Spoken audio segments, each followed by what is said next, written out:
l-aktar dawk li għandhom bżonn tal-ħniena tiegħek. Bil-kotba tal-kant, paġna numru 5, inkantaw l-innu Marija l-ewwel dixxiplu.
It-tieni misteru tal-glorja meta Sidna Ġesu jitla s-sema.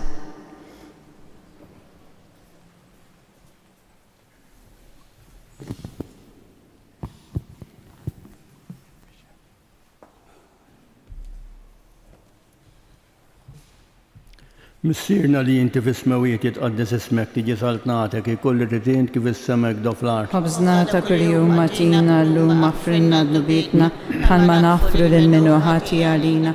La daħalniex fit-tiġrib iżda ħlisna mid-deni ammen. Sliem għalik Marija bil-grazzja mimlija l-mulej miegħek, imbirkinti fost in-nisa, imbierek il-frott tal-ġuftijek Ġesu. Għaddisa Marija Alla tlab għalina mid-inbin, issa u fis-sija tal-mewt tagħna ammen. Sliem għalik Marija bil-grazzja mimlija l-mulej miegħek, imbirkinti fost in-nisa, imbierek il-frott tal-ġuftijek Ġesu. Għaddisa Marija Alla tlab għalina mid-inbin, issa u fis-sija tal-mewt tagħna ammen. Sliem għalik Marija bil-grazzja mimlija l-mulej miegħek, imbirkinti fost in-nisa, imbierek il-frott tal-ġuftijek Ġesu. Għaddisa Marija Alla tlab għalina mid-inbin, issa u fis-sija tal-mewt tagħna ammen. Sliem għalik Marija bil-grazzja mimlija l-mulej miegħek, imbirkinti fost in-nisa, imbierek il-frott tal-ġuftijek Ġesu. Għaddisa Marija Alla tlab għalina mid-inbin, issa u fis-sija tal-mewt tagħna ammen. Sliem għalik Marija bil-grazzja mimlija l-mulej miegħek, imbirkinti fost in-nisa, imbierek il-frott tal-ġuftijek Ġesu. Għaddisa Marija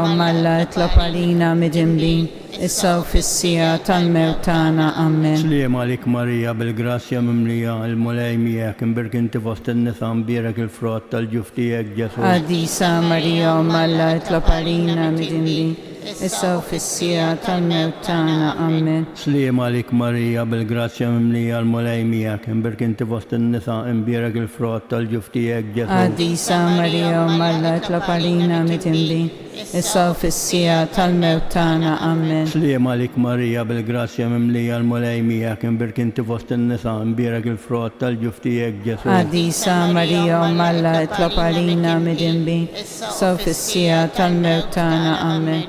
Sliem għalik Marija bil-grazzja mimlija l-mulej miegħek, imbirkinti fost in-nisa, imbierek il-frott tal-ġuftijek Ġesu. Għaddisa Marija Alla tlab għalina mid-inbin, issa u fis-sija tal-mewt tagħna ammen. Sliem għalik Marija bil-grazzja mimlija l-mulej miegħek, imbirkinti fost in-nisa, imbierek il-frott tal-ġuftijek Ġesu. Għaddisa Marija Alla tlab għalina mid-inbin, issa u fis-sija tal-mewt tagħna ammen. Glorja l-Missieru li ben l-Ispiritu Santu. Kif kien mill-bidu issa għal dejjem ta' dejjem ammen. Marija Santissima, urina li inti omna, għalhekk isma' t-talb tagħna, u Ġesu twira tagħlina urid ikun ibnek bħalna. O Ġesu tiegħi aħfrinna d-nubietna, eħlisna min-nar tal-infern, ħul ġenna l-erwieħ kollha, l-aktar dawk li għandhom bżonn il-ħniena tiegħek. Min paġna numru 5, inkantaw flimkien l-Ave tal-Urdes.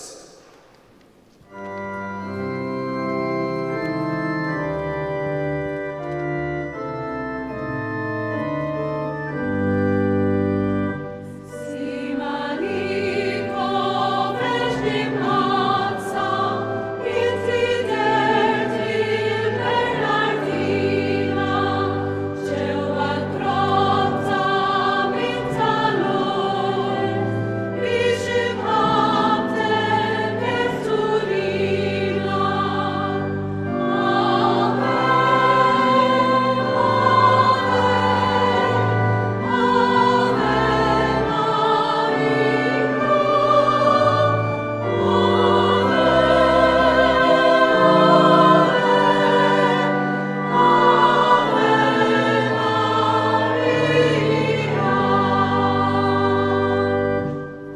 It-tielet misteru tal-glorja, meta Sidna Ġesu bagħat l-Ispirtu Santu fuq l-Apostli. Missirna li inti fis-smawiet jitqaddis ismek tiġi saltnatek ikun li trid int kif is-semek da fl-art. ħobżna ta' kuljum atina illum aħfrinna d-nubitna bħalma naħfru lil min ħati għalina. La daħalniex fit-tiġrib iżda ħlisna mid-deni ammen. Slima lik Marija bil-grazzja mimlija l-mulejmija imbirka inti fost in-nisa mbirek il-frott tal-ġuftijak Ġesu. Għadisa Marija u Malla itlob għalina mit-imbin, issa fis-sija tal-mewt tagħna ammen. Slima lik Marija bil-grazzja mimlija l-mulejmija imbirka inti fost in-nisa mbirek il-frott tal-ġuftijak Ġesu. Għadisa Marija u Malla itlob għalina mit-imbin, issa fis-sija tal-mewt tagħna ammen. Slima lik Marija bil-grazzja mimlija l-mulejmija imbirka inti fost in-nisa mbirek il-frott tal-ġuftijak Ġesu. Għadisa Marija u Malla itlob għalina mit-imbin, issa fis-sija tal-mewt tagħna ammen. Slima lik Marija bil-grazzja mimlija l-mulejmija imbirka inti fost in-nisa mbirek il-frott tal-ġuftijak Ġesu. Għadisa Marija u Malla itlob għalina mit-imbin, issa fis-sija tal-mewt tagħna ammen. Slima lik Marija bil-grazzja mimlija l-mulejmija imbirka inti fost in-nisa mbirek il-frott tal-ġuftijak Ġesu. Għadisa Marija u Malla itlob għalina mit-imbin, issa fis-sija tal-mewt tagħna ammen. Slima lik Marija bil-grazzja mimlija l-mulejmija imbirka inti fost in-nisa mbirek il-frott tal-ġuftijak Ġesu. Għadisa Marija u Malla itlob għalina mit-imbin, issa fis-sija tal-mewt tagħna ammen. Slima lik Marija bil-grazzja mimlija l-mulejmija imbirka inti fost in-nisa mbirek il-frott tal-ġuftijak Ġesu. Għadisa Marija u Malla itlob għalina mit-imbin, issa fis-sija tal-mewt tagħna ammen. Slima lik Marija bil-grazzja mimlija l-mulejmija imbirka inti fost in-nisa mbirek il-frott tal-ġuftijak Ġesu. Għadisa Marija u Malla itlob għalina mit-imbin, issa fis-sija tal-mewt tagħna ammen. Slima lik Marija bil-grazzja mimlija mbirek il-frott tal-ġuftijak Ġesu. Għadisa Marija u Malla itlob għalina mit-imbin, issa fis-sija tal-mewt tagħna ammen. Slima lik Marija bil-grazzja mimlija mbirek il-frott tal-ġuftijak Ġesu. Għadisa Marija u Malla itlob għalina mit-imbin, issa fis-sija tal-mewt tagħna ammen. Glorja l-Missier l-Iben u l-Ispirtu Santu Kif kien mill-bidu issa għal dejjem ta' dejjem ammen.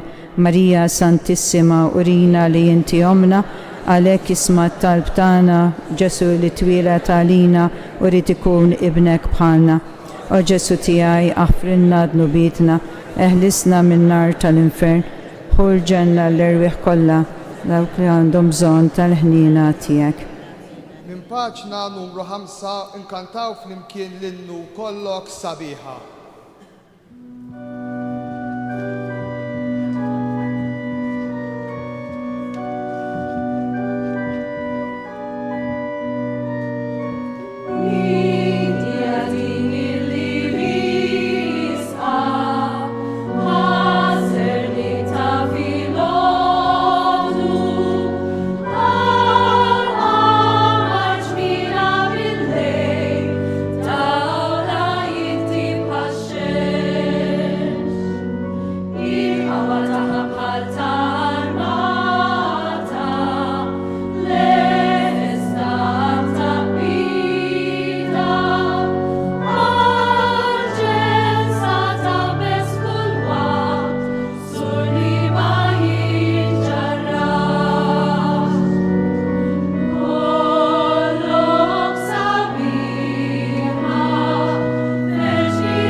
Konsidraw ir-raba misteru tal-glorja meta Sitna Marija ġiet imtella s-sema bir-ruħ u l-ġisem. Missierna li inti fis-smawiet jitqaddes ismek, tiġi saltnatek, ikun li tritien kif is-sema ekda fl-art. خبزنا كل يوم أعطينا اللوم اغفرنا ذنوبنا ونغفر لمن وحاتي علينا لا تدخلنيش في التجريب إذ دهلسنا من الدنيا آمين. Islim għalik Marija, bil-grazzja mimlija, il-mulej miegħek, imbirka inti fost in-nisa u imbirek il-frott tal-ġuf tiegħek Ġesu. Għaddisa Marija u Malla, tlob għalina mit-imbin, issa u fissija tal-mewt tagħna. Amen. Islim għalik Marija, bil-grazzja mimlija, il-mulej miegħek, imbirka inti fost in-nisa u imbirek il-frott tal-ġuf tiegħek Ġesu. Għaddisa Marija u Malla tlob għalina mit-imbin, issa u fissija tal-mewt tagħna. Amen. Islim għalik Marija, bil-grazzja mimlija, il-mulej miegħek, imbirka inti fost in-nisa u imbirek il-frott tal-ġuf tiegħek Ġesu. Għaddisa Marija u Malla tlob għalina mit-imbin, issa u fissija tal-mewt tagħna. Amen. Islim għalik Marija, bil-grazzja mimlija, il-mulej miegħek, imbirka inti fost in-nisa u imbirek il-frott tal-ġuf tiegħek Ġesu. Għaddisa Marija u Malla tlob għalina mit-imbin, issa u fissija tal-mewt tagħna. Amen. Islim għalik Marija, bil-grazzja mimlija, il-mulej miegħek, imbirka inti fost in-nisa u imbirek il-frott tal-ġuf tiegħek Ġesu. Għaddisa Marija u Malla tlob għalina mit-imbin, issa u fissija tal-mewt tagħna. Amen. Islim għalik Marija, bil-grazzja mimlija, il-mulej miegħek, imbirka inti fost in-nisa u imbirek il-frott tal-ġuf tiegħek Ġesu. Għaddisa Marija u Malla tlob għalina mit-imbin, issa u fissija tal-mewt tagħna. Amen. Islim għalik Marija, bil-grazzja mimlija, il-mulej miegħek, imbirka inti fost in-nisa u imbirek il-frott tal-ġuf tiegħek Ġesu. Għaddisa Marija u Malla tlob għalina mit-imbin, issa u fissija tal-mewt tagħna. Amen. Islim għalik Marija, bil-grazzja mimlija, il-mulej miegħek, imbirka inti fost in-nisa u imbirek il-frott tal-ġuf tiegħek Ġesu. Għaddisa Marija u Malla tlob għalina mit-imbin, issa u fissija tal-mewt tagħna. Amen. Islim għalik Marija, bil-grazzja mimlija, il-mulej miegħek, imbirka inti fost in-nisa u imbirek il-frott tal-ġuf tiegħek Ġesu. Għaddisa Marija u Malla tlob għalina mit-imbin, issa u fissija tal-mewt tagħna. Amen. Islim għalik Marija, bil-grazzja mimlija, il-mulej miegħek, imbirka inti fost in-nisa u imbirek il-frott tal-ġuf tiegħek Ġesu. Għaddisa Marija u Malla tlob għalina mit-imbin, issa u fissija tal-mewt tagħna. Amen. Glorja lill-Missieru, lill-Iben u l-Ispiritu Sant. Kif kien mill-bidu issa dejjem u jibqa' dejjem ta' dejjem. Amen. Marija Santissima, urina li inti omna, għalik jisma' it-talb tagħna, Ġesu li twieled għalina u rid ikun ibnek bħalna. O Ġesu tiegħi, aħfrilna dnubietna, eħlisna min-nar tal-infern, ħul ġenna l-erwieħ kollha l-aktar dawk li għandhom bżonn tal-ħniena tiegħek. Min paġna numru 6 inkantaw flimkien l-innu ġejt qudiemek nitlob.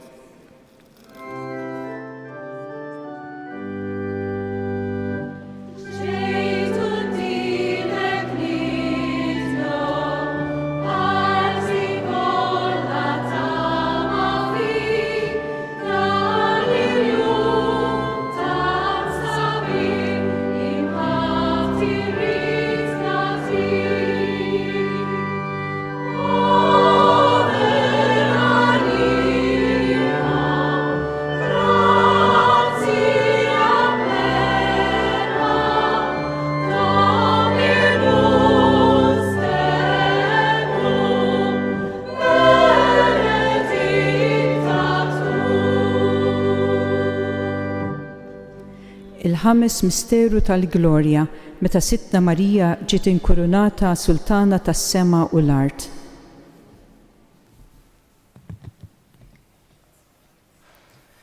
Missierna li inti fis-smawiet jitqaddes ismek, tiġi saltnatek, jkun li trid int kif is-sema ekda fl-art. Ħobżna ta' kuljum għatina llum aħfrilna dnubietna bħalma naħfru lil min ħati għalina, la daħalniex fit-tiġrib iżda ħlisna mid-deni. Amen. Slim għalik Marija, bil-grazzja mimlija, il-mulej miegħek, imbirka inti fost in-nisa u imbirek il-frott tal-ġuf tiegħek Ġesu. Għaddisa Marija u Malla itlob għalina mid-imbin, issa u fissija tal-mewt tagħna. Amen. Slim għalik Marija, bil-grazzja mimlija, il-mulej miegħek, imbirka inti fost in-nisa u imbirek il-frott tal-ġuf tiegħek Ġesu. Għaddisa Marija u Malla itlob għalina mid-imbin, issa u fissija tal-mewt tagħna. Amen.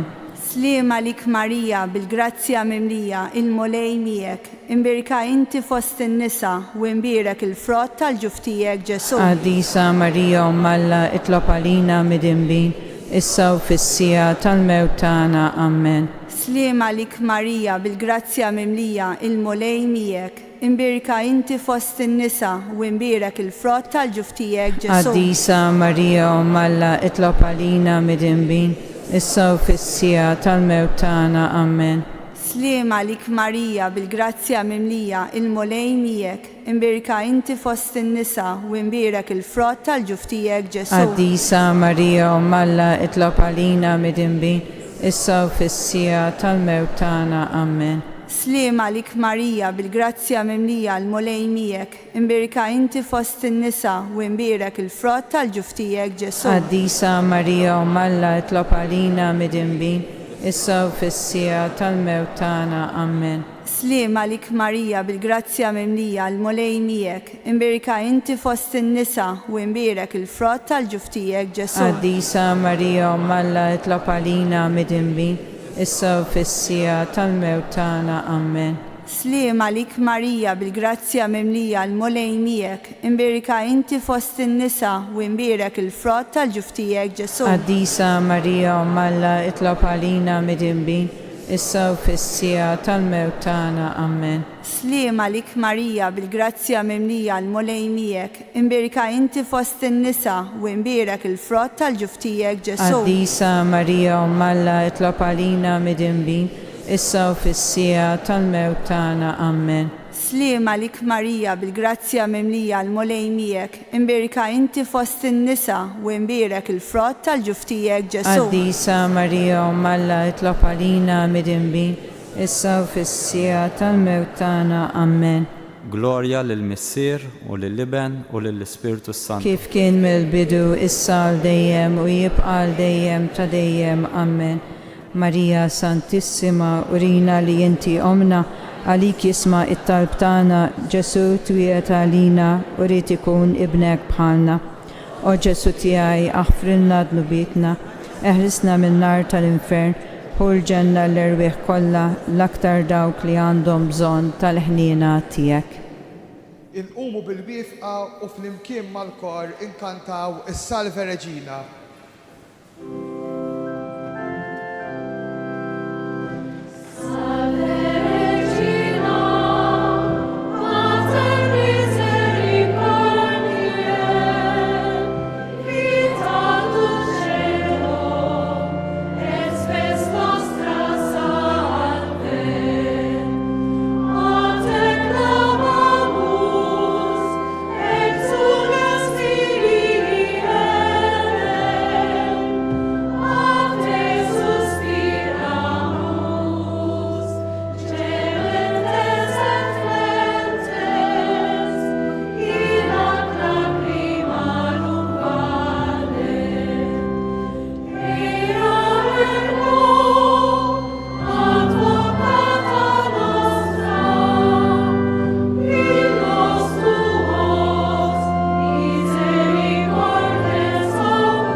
Ejjew issa flimkien mal-Knisja tas-Sema ninaqdu f'invokazzjoni lill-Alla sabiex jagħtina l-għajnuna tiegħu f'dan il-pellegrinaġġ tagħna fuq din l-art.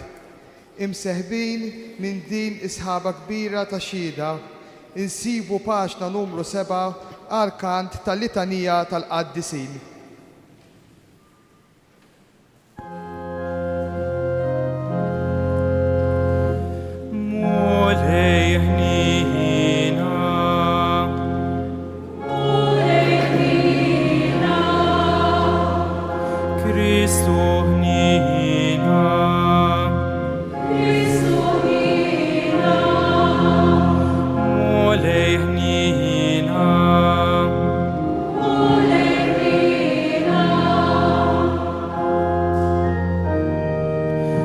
Addisa Maria Malla Omi il-Knisja San Mikil San Gabriel San Rafael Addisin Anġli u Arkanġli San Juan Battista San Josep Sant'Anna u San Joaquin Santa Elisabetta Addisin patriarki u profeti San Pietro San Paul Sant'Andrea San Jacques el-Kbir San Juan San Thomas San Jacques Bozeir San Filippo San Bartolomeo San Matteo San Shimon San Giuda Taddeo San Mattia San Barnaba San Luca San Mark Addisin Apostli u Evangelisti Santa Maria Maddalena Santa Maria ta' Betania Santa Marta San Lazzaro Addisin disċipli tal-Mulej Tfal innocenti martri San Stefano Sant'Ignazio d'Antiochia San Policarpo San Giustino San Laurenz San George Sant'Agnese Sant'Agata Santa Lucia Santa Cecilia Santa Anastasia Sant'Ursola San Vincenz San Fabiano San Sebastian San Giovanni Paolo, San Cosma u San Damian, San Gervasio, San Protasio, Santa Perpetua u Santa Felicita, San Cipriano, San Bonifacio, San Stanislao, San Thomas Becket, San Juan Fischer u San Thomas More, San Paul Miki, San Pietro Chanel, San Carlo el Wanga, Santa Maria Goretti, San Massimiliano Maria Kolbe, Santa Teresa Benedetta Tassali, San Oscar Romero, Addisin Martri, Santa Venera, Santa Elena, Santa Margherita, Santa Monica, Santa Rita, Santa Gemma Galgani, Santa Gianna Beretta Molla, Addisin Nisa Ommiet Romolo Vergini, San Silvestru, San Elion, San Girgor, Sant Ambroch, Santu Istin, San Girolmo, San Atanasio, San Basiliu, San Girgor Nazianzenu, San Juan Grisosmu, San Martin, San Nicola, San Patrizio, San Publio, San John Henry Newman, San Cirillo, San Metodio, San Carlo Borromeo, San Francisc de Sahal, San Pio Hamsa, San Pio Ashra, San Giovanni Tlita Oshrin, San Paolo Sitta, San Giovanni Paolo Tini, Addisin Papi Dotturi u Confessuri,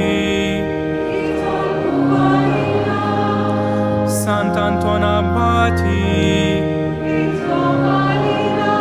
San Benedetto, San Bernard, San Domenico, San Francisco d'Assisi, San Tomas d'Aquino, Sant'Ignazio da Loyola, San Ġwan tas-Salib, San Franġisku Saverio, San Luigi Gonzaga, San Vincenz de Paul, San Giovanni Maria Vianney, San Juan Bosco, San Ludovico Pavon, San Ludovic Minca Soria, San George Preca, Santa Catarina da Siena, Santa Teresa ta' Gesù, Santa Rosa ta' Lima, Beata Deotata Maria Pisani, Addisin sacerdoti religiosi u eremiti, Santa Elisabetta tal-Ungheria, San Franġisku Santa Giacinta Marto, San Giuseppe Moscati, Santa Laura Vigugna, San Luiu Santa Maria Zelguerin, San Carlo Acutis, Beatunatio Falzon, Addis in laici discepoli ta' Cristo.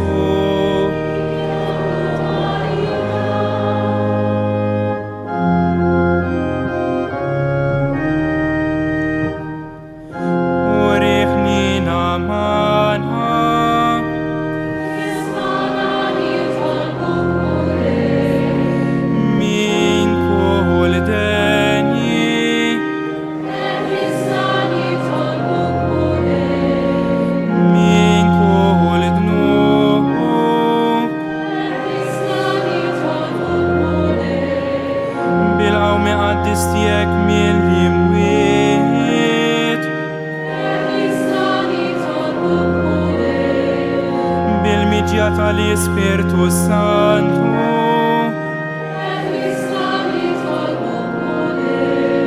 fiumi il giudizio,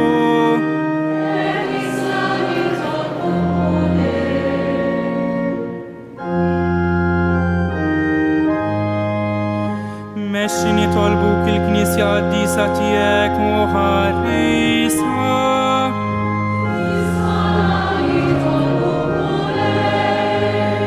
Ħaresni tolbuk il-Papa u l-ordnijiet kollha tal-Knisja.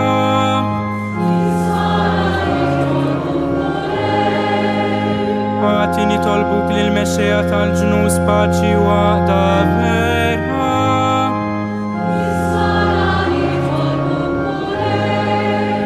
Ħatini tolbuk l-għaqda u islim lill-poplu Nisrani kollu.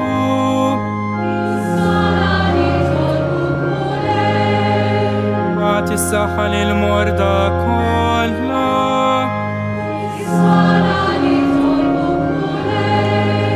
Ħatina spiritu ta' mħabba lejn ħutna.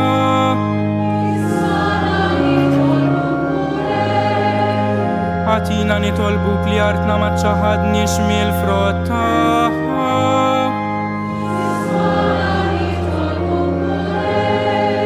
Ħatini tolbuk il-mistrieħ ta' dejjem lil fidili kollha mejtin.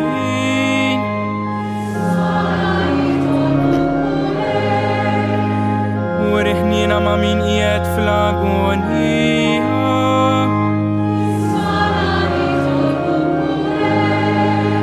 U riħnina ma' kull min hu imġarrab. Għawina u ħarisna fi servizzi mqaddes tiegħek.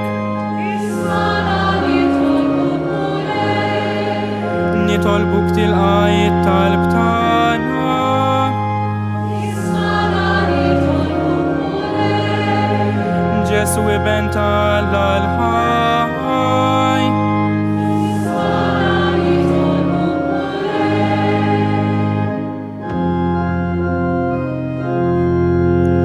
Kristu isma'na.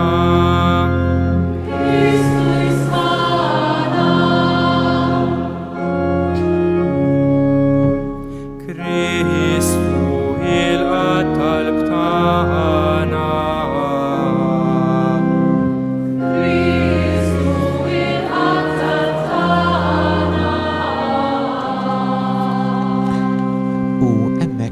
Temmejna l-ewwel parti ta' din iċ-ċelebrazzjoni il-pellegrinaġġ spiritwali u ser ngħaddu issa għat-tieni parti iċ-ċelebrazzjoni ġubilari li fija għandna il-kant imbagħad għandna wkoll l-istqarrija tal-fidi. Sejrin jingħataw hemm ukoll nitolbu flimkien it-tliet Ave Marijiet f'ġieħ 3 ijiem li l-ġisem tal-Verġni Mbierka dan fil-qabar imbagħad nitolbu skont il-fema tal-Papa u il-barka taċ-ċelebrant. Ta' min jirrimarka illi il-ċelebrant prinċipali huwa Dun Giovanni Curmi, il-Vigarju Ġenerali ta' Dioċesi ta' Għawdex, għal fatt illi l-Isqof Anton Teuma huwa indispost. Għal darb'oħra insellmu l-dawk kollha illi qegħdin isegwuna f'din ix-xandira diretta mis-Santwarju tal-Madonna ta' Pinu fl-Arb Għawdex. Hawnhekk ukoll ninkludu lit-telespettaturi tal-istazzjon UTV. Flimkien mal-kor issa insegwu l-kant Ibqa' Magħna Mulej.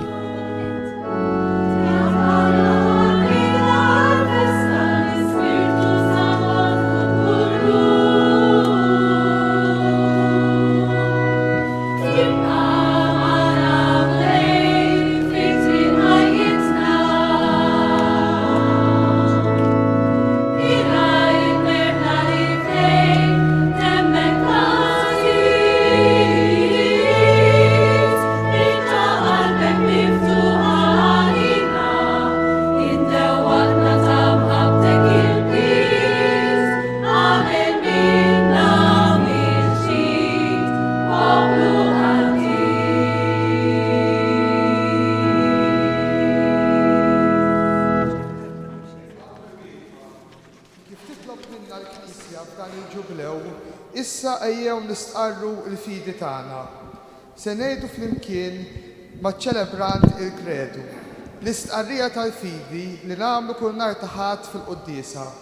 Li din is-sena qed infakru l-1700 sena anniversarju mill-formulazzjoni tiegħu fil-Kunċilju ta' Niċea. Wara nkomplu bit-3 Ave Marijiet li Omna Marija stess talbet minn dan il-Maqdes fġieħ it-3 ijiem li ġesimha dan fil-qabar u nagħlqu billi nitolbu skont il-fema tal-Papa.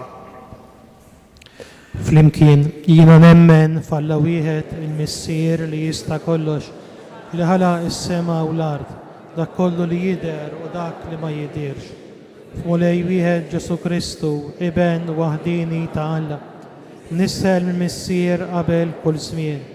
Alla min Alla, dawl min dawl, Alla veru min Alla veru. Imnissel mhux magħmul, natura waħda mal-Missier u bih sar kollox. Niżel mismewiet għalina l-bnedmin u għal-fidwa tagħna u għal-ġisem bis-seta tal-Ispirtu Santu minn Marija Verġini u sar bniedem. Salbuha għalina bata taħt Ponzju Pilatu, mietu difnuh. Fit-tielet jum qam minn bejn l-imwiet skont il-kodba mqazza u tela s-sema u qiegħed fuq il-lemin tal-Missier. Għandu jerġa' jiġi bil-glorja biex jagħmel ħaq mill-ħajjin u mill-mejtin u s-saltna tiegħu ma jkollix tmiem. Fl-Ispirtu Santu Mulej li jagħti l-ħajja li ġej mill-Missier u mill-Iben li jum u weġġaħ flimkien mal-Missier u mal-Iben u li tkellem fomm il-profeti. Fi Knisja waħda qaddisa, Kattolika, Apostolika, nisqar ma'mudija waħda l-maħfra ta' tnubiet u nistenna l-qawma mill-imwiet u l-ħajja ta' żmien li ġej. Amen. Slima lik Marija bi grazzja mimlija l-mulej miegħek, imbierka inti fost in-nisa, imbierek il-frott tal-ġuf tiegħek Ġesu.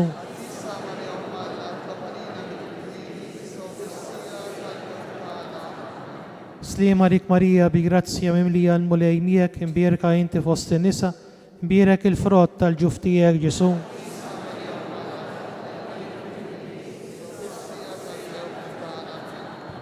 Slima rik Marija bi grazzja mimlija l-mulej miegħek, imbierka inti fost in-nisa, imbierek il-frott tal-ġuf tiegħek Ġesu.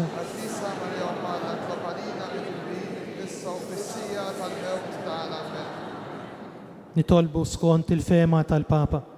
Missierna li inti fis-smawijiet jitqaġġas ismek tiġi saltnatek ikolli tritint kif is-sema jgda fl-art.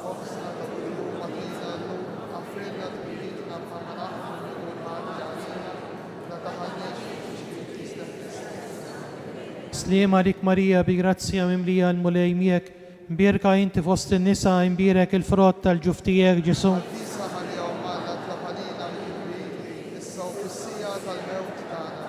Gloria lill-Missier u lill-Leben u lill-Ispiritu Santu. Il-mulej ma'kom. Iberikkom Alla li jista' kollox, il-Missier, il-Leben u l-Ispiritu Santu. Inbirku lill-mulej. U hemmhekk mela temmejna t-tieni parti ta' ċelebrazzjoni illi qegħdin hekk ngħixu flimkien propju f'din is-solenità ta' Kristu Sultan tal-ħolqien kollu u issa minn hawn u ftit tal-ħin ieħor eżattament fil-ħin tal-5 ser nagħtu bidu għal konċelebrazzjoni Ewkaristika illi kif għattilkom ftit ilu ser titmexxa minn Dun Giovanni Kurmi, il-Vigarju Ġenerali ta' Dioċesi ta' Għawdex fl-assenza ta' l-Isqof Anton Tewma. Ta' min jgħid illi wkoll illum il-liturġija illi sejrin insegwu appuntu hija tas-solennità ta' dan l-aħħar ħadd tas-sena liturġika meta flimkien qegħdin hekk niċċelebraw Kristu li huwa ir-Re, Kristu is-Sultan tal-ħolqien kollu minn din iċ-ċelebrazzjoni ġubilari dioċesana. Kemm il-kelma talla anke il-kant mażul il qed ikun animat tant tajjeb mill-kor dioċesan il qiegħed ukoll preżenti fil-gallerija tas-Santwarju tal-Madonna ta' Pinu fl-Arpa Għawdex minn fejn qegħdin inwasslulkom din ix-xandira diretta. Ejjew flimkien għal darb'oħra nappellalkom biex din ma tkunx biss xandira, però fuq kollox aħna li qegħdin preżenti b'mod fiżiku hawnhekk fis-Santwarju u intom li tinsabu fid-djar tagħkom, fl-isptarijiet, fuq il-postijiet tax-xogħol minn kull post fejn qegħdin issegwuna tingħaqdu magħna u tkunu hekk parteċipi fil-liturġija tal-lum. Ejjew noffru dan is-sagrifiċċju tal-quddiesa għal dawk hekk li għandhom bżonn żgur li kemm hawnhekk kif ukoll intom li qed issegwu mid-djar tagħkom kulħadd għandu l-bżonnijiet tiegħu, allura ejjew noffru dawn lill-mulej hekk ħalli verament din il-quddiesa tkun talba tant sabiħa lill-Missier Etern, il-Missier Etern li jħobb, li jaħfer, li jfejjaq, li jħobb. Hekk nippreparaw ruħna permezz tal-kant ta' dħul sejjaħ il-ġemgħa niċċelebraw, kulħadd mistieden niffesteġġjaw. Il-mejda hija lesta biex nieklu flimkien fis-sema dil-festa tħejjiet minn qabel kull żmien. Is-saċerdoti qed jippreparaw ruħhom biex issa joħorġu flimkien mal-Vigarju Ġenerali ta' min jgħid illi apparti saċerdoti reliġjużi ta' din il-dioċesi għandna wkoll bosta arċiprieti u kappillani illi wkoll ser jikkonċelebraw mal-Vigarju Ġenerali f'din is-solennità ta' Kristu Sultan tal-ħolqien kollu. Għalhekk minn hawn u ftit tal-ħin ieħor flimkien sejrin ngħixu din il-konċelebrazzjoni Ewkaristika. Nitħejjew hekk bil-mod biex flimkien nagħtu bidu. Fuq il-kodba tal-kant inkantaw sejjaħ il-ġema minn paġna numru 13. Festa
Fl-isem tal-Missier u tal-Iben tal-Ispiritu Santu, il-paċi ma'kom.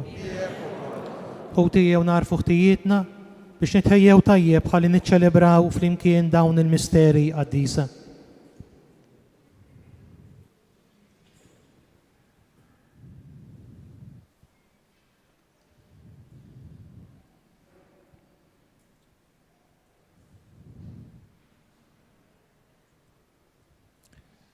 Flimkien nistqar l-Alla li jista' kollox u lilkom ħuti li jingħadni b'ħafna bil-sieb, bil-kliem, bil-emi, bil-ħallejt mirijieti, ħtija tiegħi bl-akbar ħtija tiegħi.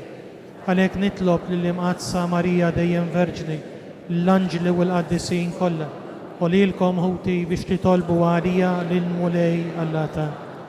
Iħenna għalina Alla li jista' kollox jaħfrilna dnubitna u jwassalna għal ħajja ta' dejjem.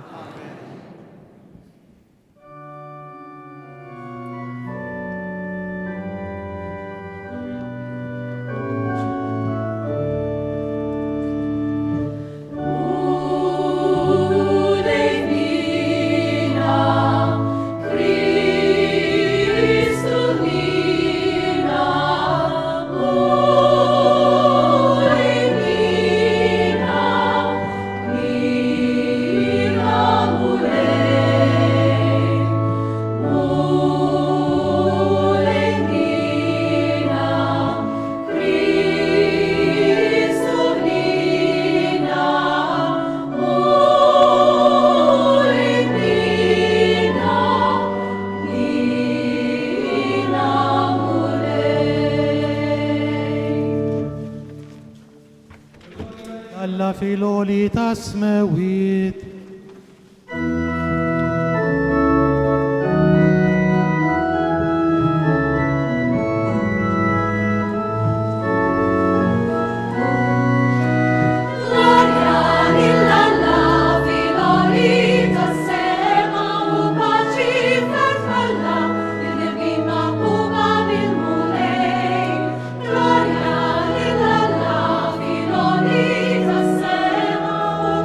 Gloria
nitolbu. U Alla ta' dejjem li tista' kollox, Int trid tiġġedded kollox fi bnek il-Għażiż, is-Sultan tal-ħolqien kollu. Fit-tieba tiegħek għatina li ħlejjaq kollha meħlusa mill-jasar ta' dnub, jaqdu lill-kobor tiegħek u jfaħruk għal dejjem. Bibnek Ġesu Kristu Sidna li jwalla u li miegħek jgħix u jsaltan flimkien mal-Ispiritu Santu għal dejjem ta' dejjem. Fl-ewwel qari se nisimgħu ir-rakkont tad-dilka ta' David bħala Sultan ta' Iżrael. Imbagħad San Pawl jikteb l-innu ta' tifħir lil Mulej li huwa l-bidu u t-tmiem ta' kollox. Fil-Vanġelu naraw li Ġesu huwa r-re li tron tiegħu huwa s-salib. Nisimgħu b'attenzjoni l-kelma tagħna. Ġew għand David f'Hebron u qalulu: Arana, għadmek u laħmek aħna.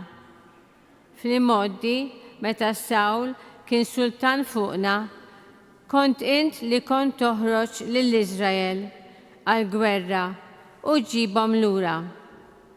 U Mulej għallek, int attira il-poplu tiegħi u tkun prinċep fuq Iżrael. U x-xjuħ kollha ta' Iżrael ġew għand is-Sultan f'Hebron. U s-Sultan David għamel patt magħhom f'Hebron quddiem il-Mulej u lil David dilkuh Sultan fuq Iżrael. Il-kelma tal-Mulej. Ir-roddu ħajr lill-Alla, is-salm responsorjali illi ser jitkanta, sejrin ferħana f'dar il-Mulej.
Qari mill-Littra ta' San Pawl Apostlu l-Kolissin. Ħuti, roddu ħar lil missier li jagħmilkom denji li tissieħbu fil-wirt tal-qaddisin fis-saltna tad-dawl. U ħelisna mill-ħakma tad-dlam u daħħalna fis-saltna ta' ibnu l-maħbub li bih għandna l-fidwa, il-maħfra tad-dnubiet. U xbija ta' Alla li ma jidirx, il-kbir fost il-ħlejjaq kollha, għax fih kien maħluq kollox, fis-sema u fl-art, dak kollu li jidher u dak kollu li ma jidirx, troni u ħakmiet, prinċipati u setat. Kollox bih u għalih kien maħluq, u hu li hu qabel kollox u kollox fih qiegħed iżomm. U r-ras tal-ġisem li hu l-Knisja, u li hu l-bidu, il-kbir li qam mill-imwiet, sabiex ikunu l-ewwel f'kollox. Ek, għall-oġbu li tammar fih il-milja kollha.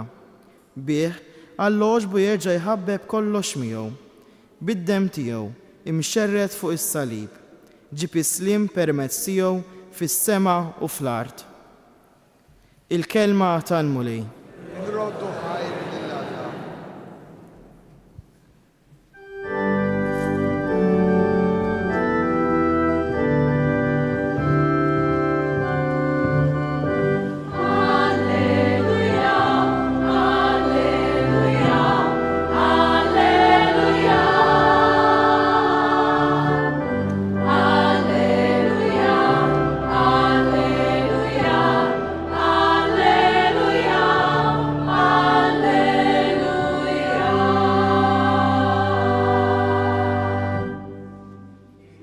Ġej fis-sem il-mulej. Imbirka s-saltna li ġejja ta' David missierna.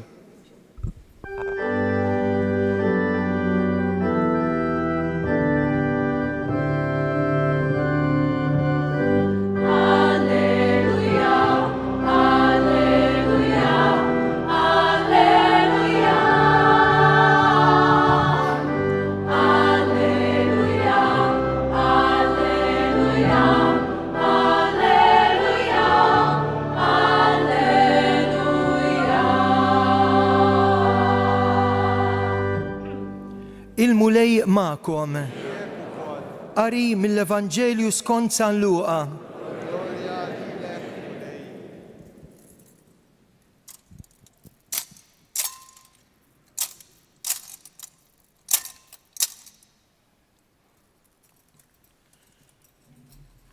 F'dak iż-żmien, wara li salbu lil Ġesu, il-poplu waqaf hemm iħares waqt li l-kapijiet bdew jiddieħku b'Ġesu u jgħidu: salva lil oħrajn, ħaj salva lilu nnifsu jekk dan hu l-Messija, il-maħtur ta' Alla. Is-soldati wkoll bdew jgħadduh biż-żmien, resqu lejh, newlulu imbit qares u qalulu: jekk inti s-sultan tal-Lut, salva lilek innifsek. Fuq rasu kien hemm ukoll kidba li kienet tgħid dan huwa s-sultan tal-Lut. Wieħed mill-ħatjin li kienu msalbin miegħu beda jgħajru u jgħidlu: int m'intix il-Messija, salva lilek innifsek u lilna, imma qabeż liħor ċanfru u qallu: aqqas minn Alla int ma tibża. Int li qiegħed taħt l-istess kundanna. Tagħna hija ġusta tassew għax qegħdin nieħdu li ħaqna ta' kull ma għamilna, imma dan ma għamel xejn ħażin. Imbagħad qal: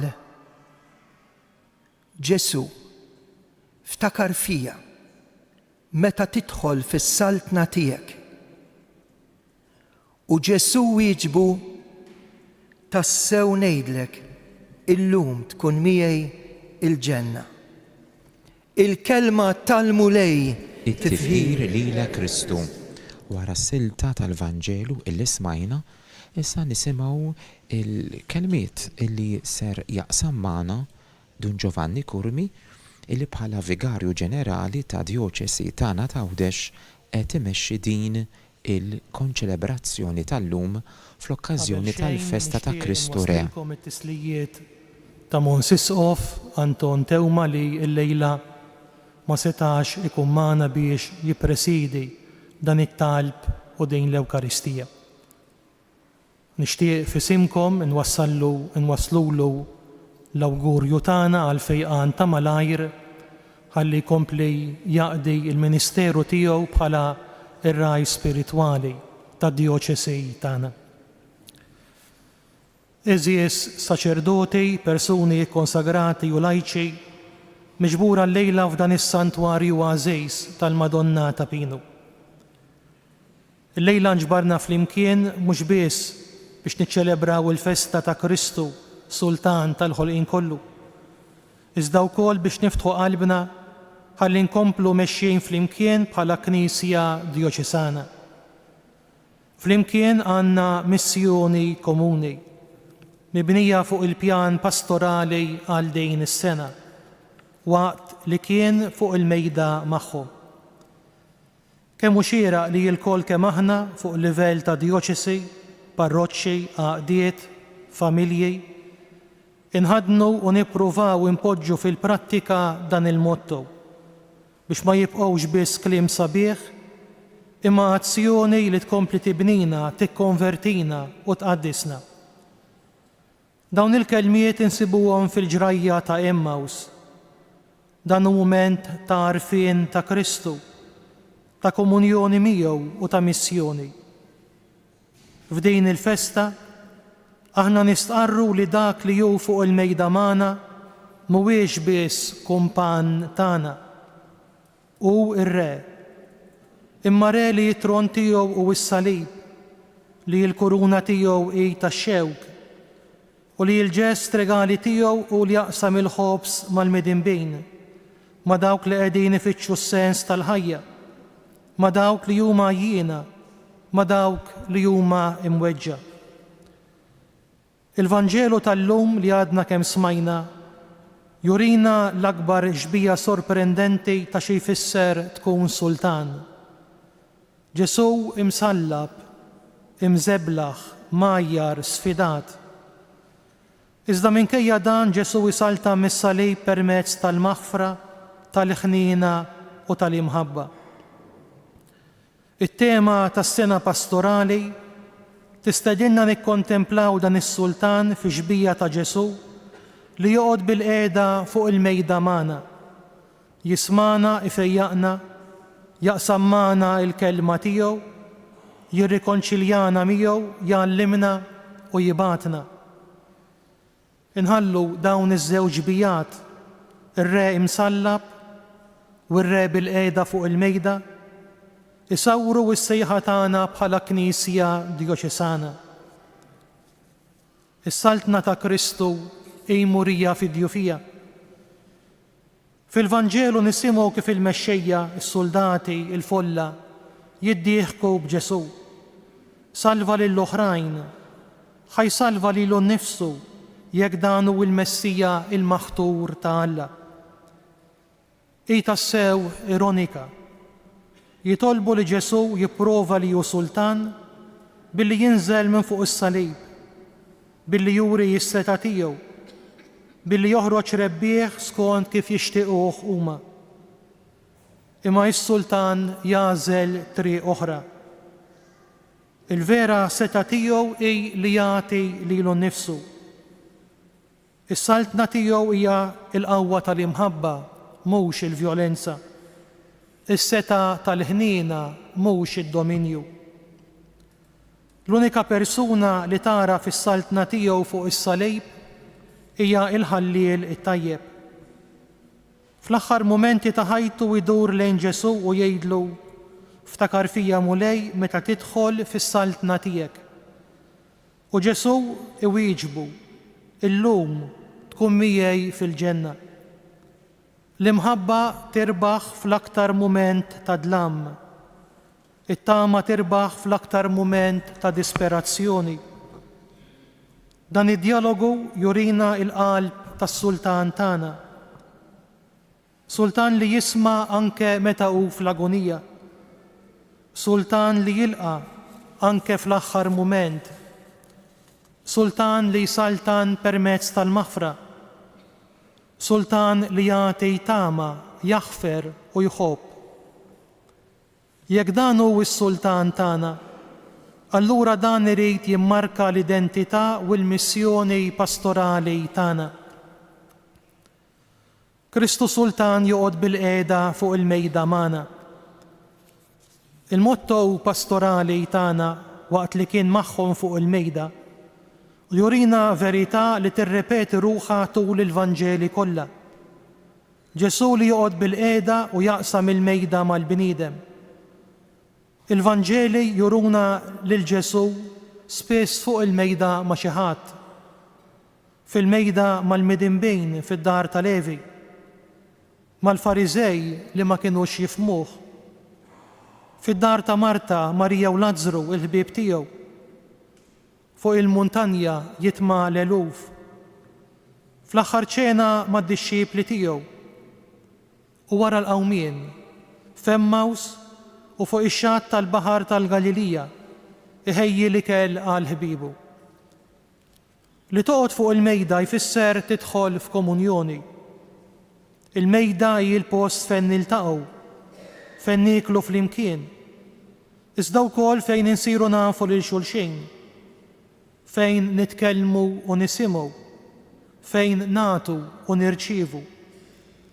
Meta fluqa naqraw waqt li kien fuq il-mejda magħhom ħajl ħobs, birek, qasam u tawulhom, m'għandniex biss deskrizzjoni ta' ikla, imma rivelazzjoni ta' dak li l-Knisja trid tkun.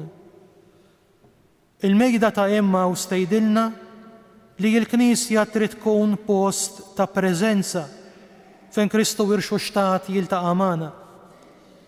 Post fejn narfu lil Kristu, fejn il-qlub tagħna mifxula jerġgħu jixelu bin-nar tal-ħeġġa. Post ta' komunjoni fejn dawk li huma mifruda jerġgħu jingħaqdu flimkien. Post ta' missjoni għaliex minn dik il-mejda iż-żewġ dixxiepli marru jiġru lura lejn Ġerusalemm biex jagħtu l-bxara tajba. Dan hu l-qalb tal-pjan pastorali tagħna. Il-pjan pastorali hu sejħa biex il-Knisja tagħna issir tixbaħ lil din il-mejda, il-mejda ta' Ġesu.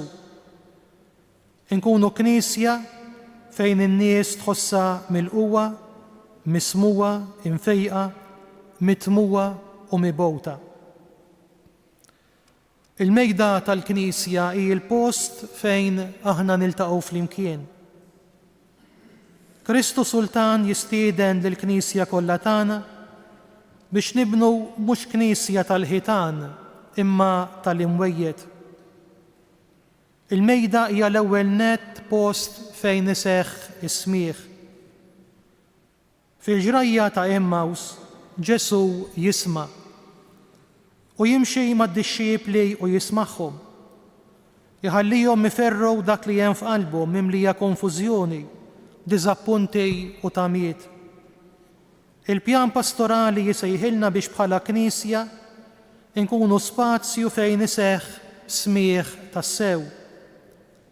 Il-Knisja li tisma' hi Knisja li kapaċi tħobb, tikkonverti, tikber, tiddixxerni. Il-mejda hija post fejn joħorġu l-weġat u jibda jseħħ il-fejqan. Id-dixxiepli fit-triq ta' Emmaus kienu imweġġa. Il-ħolm tagħhom tkisser, kienu mimlija biża' u sens ta' telf. Imma Kristu jimxi magħhom. Dan għandu jkun l-atteġġjament tagħna. Nimxu mal-persuni fil-weġat tagħhom. Weġat spiritwali, emozzjonali, familjari u forsi weġat li beduhom ukoll mill-Knisja. Il-mejda hija post fejn il-kelma tiġi maqsuma. Ma kinitx imkebsa qalbna ġewwa fina jgħidu id-dixxiepli ta' Emmaus lil xulxin. Il-kelma ta' Alla trid tkun nar ħeġġeġ fil-ħidma pastorali tagħna. Iddawwal id-deċiżjonijiet, tifforma l-kuxjenzi, tispira l-kreattività fil-ħidma ta' evanġelizzazzjoni. Il-mejda hija l-post fejn l-Ewkaristija tirrivela l-preżenza ta' Kristu. F'Emmaus u fil-qsim tal-ħobs li d-dixxiepli jarfu lil Ġesu. Kull inizjattiva pastorali trid titlaq mill-Ewkaristija u twassal għall-Ewkaristija fejn Kristu jitma' lill-poplu tiegħu. Il-mejda hija post minn fejn tibda il-missjoni.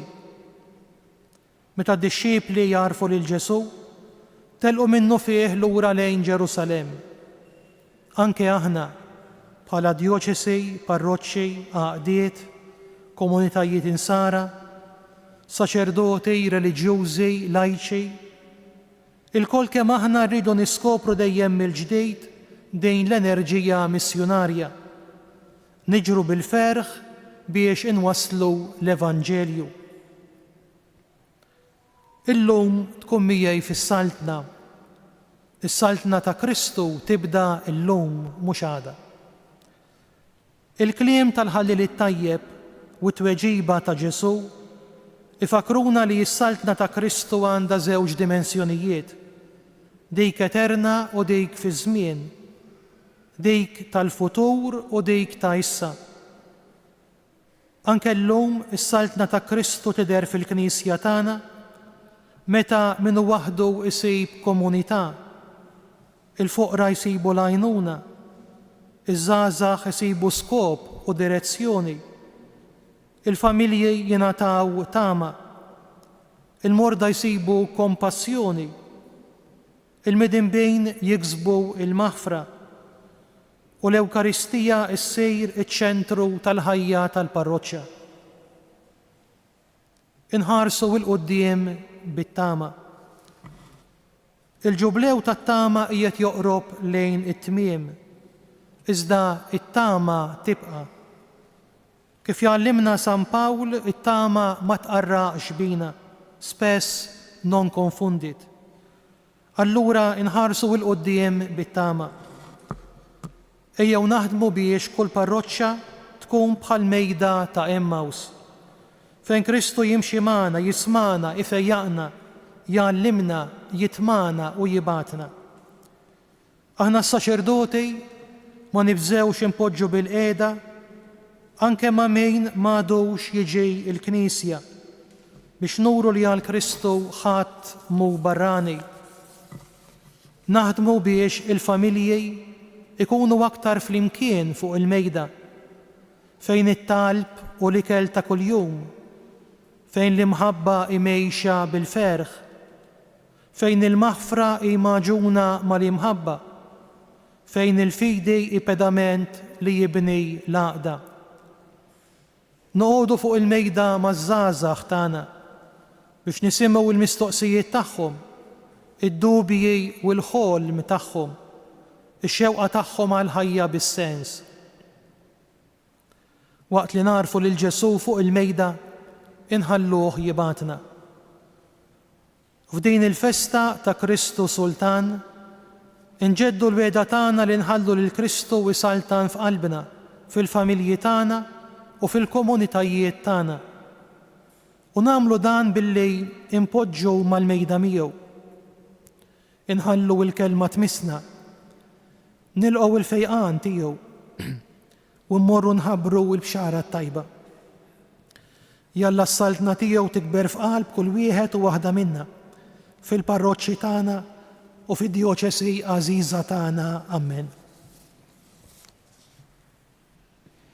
Hemmhekk mela smajna lil Dun Giovanni Kurmi propju b'dak il-messaġġ hekk tant marbut mas-solenità li qegħdin niċċelebraw illum. Propju f'dan l-34 ħadd l-aħħar ħadd tas-sena liturġika. Ħadd li ġej il-bambin rid ikun l-ewwel ħadd tal-Avvent, il-mixja tagħna lejn il-festa tal-Miliet. Il-messaġġ li inqara fih ħafna x'wieħed xi xtar tajb illi kieku nżommu xi punt jew tnejn u nippruvaw hekk inżommuhom matul din il-ġimgħa u natwawhom fil-ħajja tagħna.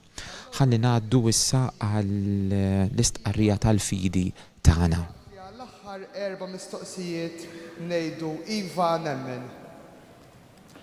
Tiġħdu l-xitan? Tiġħdu l-emil kollu tiegħu? Tiġħdu it-lellix firaħ kollu tiegħu? Temnu falla l-missier li jista' kollox li ħalaq is-sema u l-art? Temnu f'Ġesu Kristu Sidna li ben waħdini tiegħu li twilet minn Marija Verġini u bata u miet u difnuh minn bejn l-imwiet u qiegħed fil-lemejn tal-missier? Temnu fl-Ispirtu Santu, il-Knisja Mqaddsa Kattolika, ix-xirka tal-Qaddisejn, il-maħfra tad-dnubiet, il-qawma tal-imwiet u fil-ħajja ta' dejjem? U Alla li jista' kollox missier Sidna Ġesu Kristu li nissilna mill-ġdejt bl-ilma u l-Ispirtu Santu u tagħna wkoll il-maħfra ta' dnubitna, iħarisna bil-grazzja tiegħu f'Ġesu Kristu Sidna għal ħajja ta' dejjem.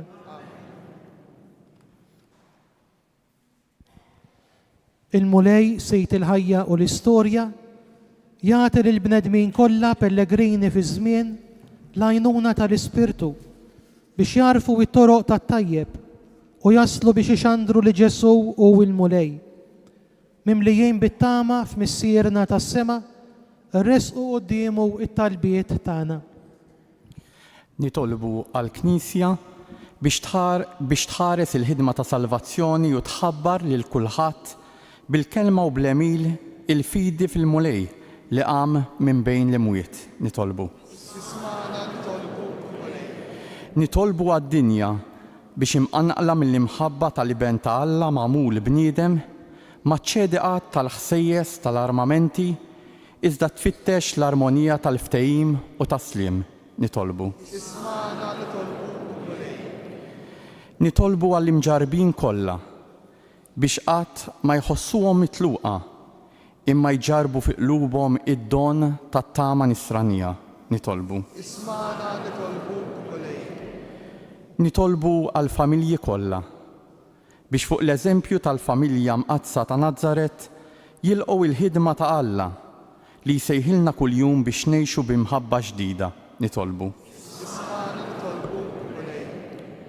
Għall-membri kollha tad-Djoċesija Żgħira tagħna imsaħħin bil-qawwa tal-maħfra biex issa li tħarġu fil-grazzja tas-sena tal-Ġublew jistgħu jimxu wara l-Evanġelju. Missier, f'din is-sena tal-Ġublew ftaħ tal-Knisja tiegħek it-triq tas-salvazzjoni u mlejt lil poplu fidil tiegħek bit-tama li ġejja minn għandek. Ilqa' l-intenzjonijiet tajba tagħna u tina li ndawru qlubna lejk u nikkonvertu biex insiru xhieda tas-sew tal-Evanġelju bi Kristu Sidna. Il-mument tal-offertorju ifakkarna kull darba illi il-mulej Ġesu mid-doni ċkejkna u f'qajra tagħna kapaċi jagħmel l-isbaħ offerta lill-Alla l-Missier. Illum ejjew nofrulu l-istqarrija u militana illi huwa s-Sultan waħdini ta' qlubna. Flimkien mal-kor inkantaw nofrulek mulejja.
Nitolbu ħuti biex is-sagrifiċċju tiegħi u tagħkom ikun joġob il-Alla l-Missier li jista' kollox.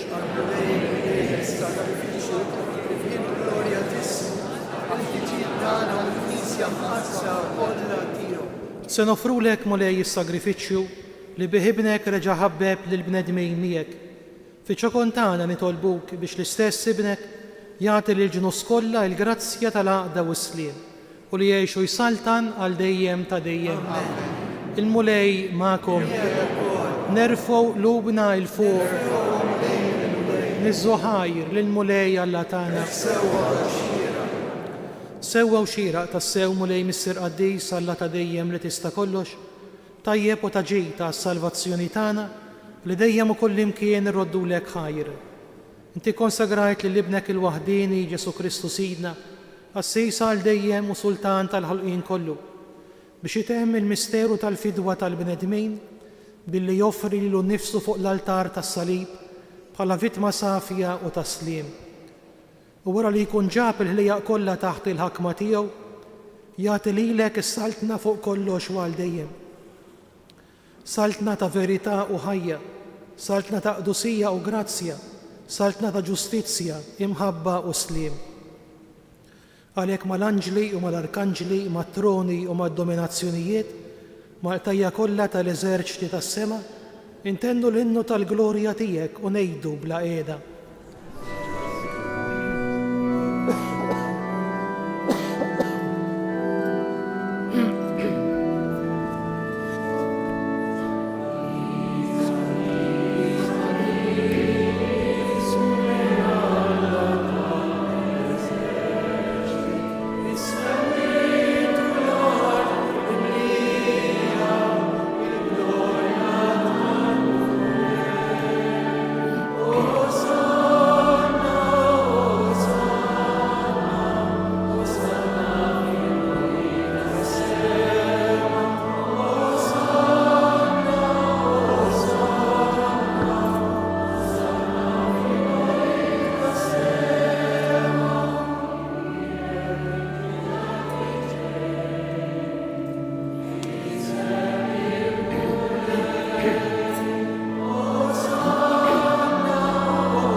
Qaddis tas-sew int mulej inti l-għajn ta' kull qdusija. Qaddes għalhekk nitolbuk dawn l-offerti bil-barka tal-Ispiritu tiegħek biex isiru għalina l-ġisem u d-dem ta' Sidna Ġesu Kristu li meta kien se jingħata biex minn rajh ibati ħajl ħobs radd il-ħajr qasam tali d-disċiepli tiegħu u qal: ħudu u kulu il-koll minn dan għax dan huwa ġismi li jingħata għalikom.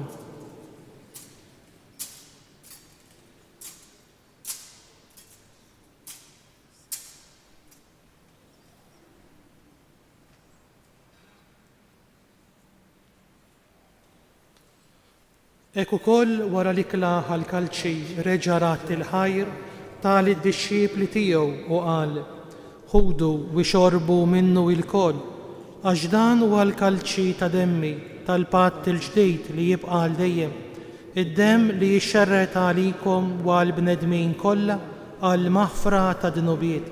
Għamlu dan tifkira tiegħi.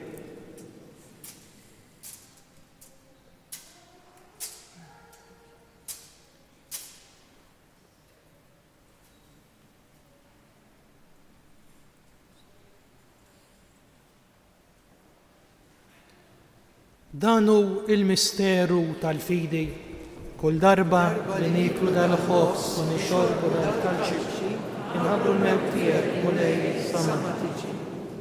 Għalhekk aħna u nagħmlu dan tifkira tal-mewt u l-qawmien ta' Sidna Ġesu Kristu, nofrulek mulej il-ħobs tal-ħajja u l-kalċi tas-salvazzjoni u roddulek ħajr għax oġbok tilqana hawn quddiemek biex naqduk. U miċ-ċokon tagħna nitolbu li l-Ispirtu Santu jaqadna f'ġisem wieħed lilna li nieħdu sem il-ġisem u d-dem ta' Kristu. Ftakar mulej fil-Knisja tiegħek imxerda mad-dinja kollha. Wettaqa fl-imħabba flimkien mal-Papa Ljun, l-isqof tagħna Anton u l-ministri tiegħek kollha. Ftakar fil-qaddej tiegħek Jason Vella li jogħġbok issejjaħlu għal għandek minn din id-dinja.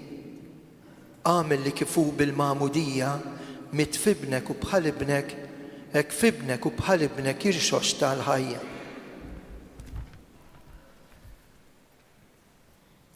Ftakar ukoll f'kutna li raqdu bit-tama tal-qawmien. Ftakar fil-mejtin kollha. Daħħalhom quddiemek fid-dawl tas-sebħ tiegħek. Ħenna lina l-kol nitolbuk. Għati lilna wkoll il-wirt tal-ħajja ta' dejjem. Flimkien mal-Verġni Mqazza u Malla Marija, ma' San Ġusepp, ma' San Ġorġ Preka, ma' l-Apostli u l-Qaddisin kollha li jgħixu fil-ħbiberija tiegħek sa mill-bidu tad-dinja. Għamel li magħhom infaħruk u nsebħuk b'Ġesu Kristu ibnek. Bi Kristu, ma' Kristu u fi Kristu, jingħata lilek Alla Missier li tista' kollox, flimkien mal-Ispiritu Santu, kull ġieħu glorja għal dejjem ta' dejjem. Amen. Ejjew nitolbu kif għallimna u rridna nagħmlu li ben ta' Alla għas-salvazzjoni tagħna. Missierna li inti jitqaddes ismek, tiġi salvatek, ikun li trid kif is-sema Ostna ta' kuljum għatina llum, aħfrinna d-nubirna, għalma naħfru minnu ħati għalina, la daħħalniex fit-tiġrid iżda. Eħlisna nitolbuk mulej minn kull deni. Għatina fit-tieba u l-ħnina tiegħek il-paċi fi żmienna biex inkunu ħielsa dejjem id-dnub u mħarsa minn kull inkwiet. Aħna u nistennew u nittamaw ilena u l-miġja tas-Salvatur tagħna Ġesu Kristu. Mulej Ġesu Kristu li qed l-apostli tiegħek inħallilkom is-sliem nagħtikom is-sliem tiegħi. La tħarex lejn dnubitna, iżda ħares lejn il-fidi tal-Knisja tiegħek. Għatija sliem u laqda li inti trid fija. Tlitejx bis-saltan għal dejjem ta' dejjem. Il-paċi tal-mulej tkun dejjem magħkom. Għatu il-paċi lil xulxin.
Dannu li neħħi id-nubijiet tad-dinja, ħejn aħna mistiedna l-ikla tal-ħaruf.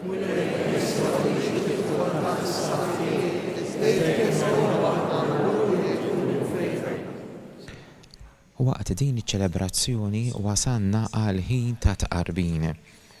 F'din l-ikla tal-għid il-qudiesa festa illi aħna niċċelebraw flimkien bħala komunità kull nhar ta' Ħadd, is-Sultan tagħna joffrilna ġismu u demmu biex issaħħaħna bihom. Huwa sultan veru għax isir il-qaddej ta' kulħadd. fil-gratitudni innislulu l-ammen tagħna x'in niġu biex nirċevuh bħala stqarrija tal-fidi u l-imħabba tagħna. Dawk illi bħalissa qegħdin isegwuna u ma jistgħux jilqgħu il-ġisem u d-dem tal-mulej hekk fil-qalb tagħhom, nitlobkom biex flimkien nagħmlu it-tqarbina tax-xewqa. Ġesu, jiena nemmen li inti tinsab ta' bilħaq fis-sagrament tal-Ewkaristija. Irrid inħobbok fuq kollox u fuq kulħadd. Inti taf li nixtieq nirriċevik ġewwa fija, imma ġala darba bħalissa ma nistax nilqek ġewwa fija sagramentalment, nitolbok li tiġi fija spiritwalment. Ejja għandi Ġesu tiegħi biex jiena niġi għandek. Ħeġġiġni bl-imħabba għalik biex f'ħajti u f'mewti jiena nemmen fik, nitma' fik u nibqa' nħobbok għal dejjem. Amen.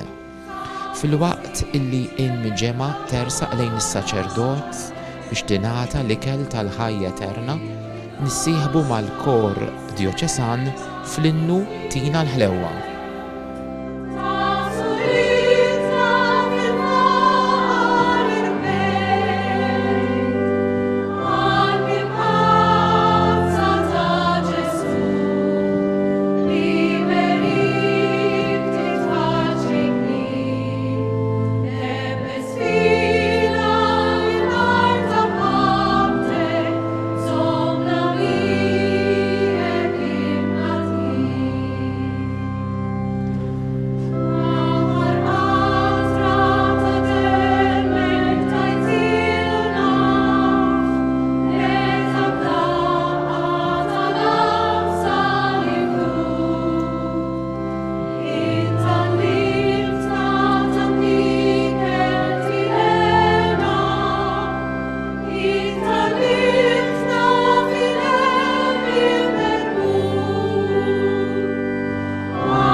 nitolbu.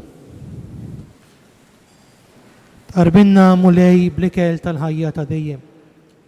Nitolbuk li bħalma uġieħ kbir tagħna li nħarsu l-ordnijiet ta' Kristu, is-Sultan tal-ħolqien kollu, hekk ukoll ngħixu miegħu għal dejjem fis-saltna tiegħu tas-sema u li jgħixu jsaltan għal dejjem ta' dejjem. Fl-aħħar ta' din iċ-ċelebrazzjoni nixtiequ nirringrazzjaw lilkom kollha u lis-saċerdoti li attendejtu, lill-Kummissjoni Liturġika, lir-Rettur, il-ħaddiema u l-volontira tas-Santwarju, kif ukoll il-Kort Djoċesan li janima din iċ-ċelebrazzjoni. Il-mulej magħkom. Iberikkom Alla li jista' kollox il-Missier, l-Iben u l-Ispiritu Santu. Morru fil-paċi ta' Kristu.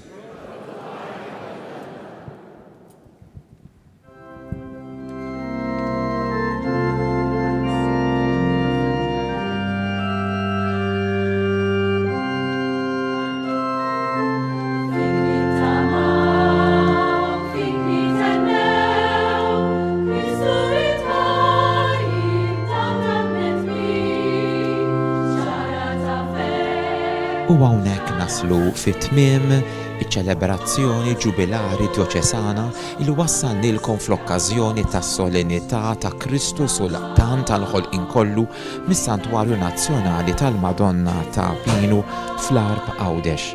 Nirringrazzjawkom illi kontu magħna għal din ix-xandira. Jien nixtieq nirringrazzja lil John Paul u lil Jacqueline Ċafaj tal-assistenza teknika tagħhom u lilkom illi segwejtuna mid-dar tagħkom. Il-paċi magħkom.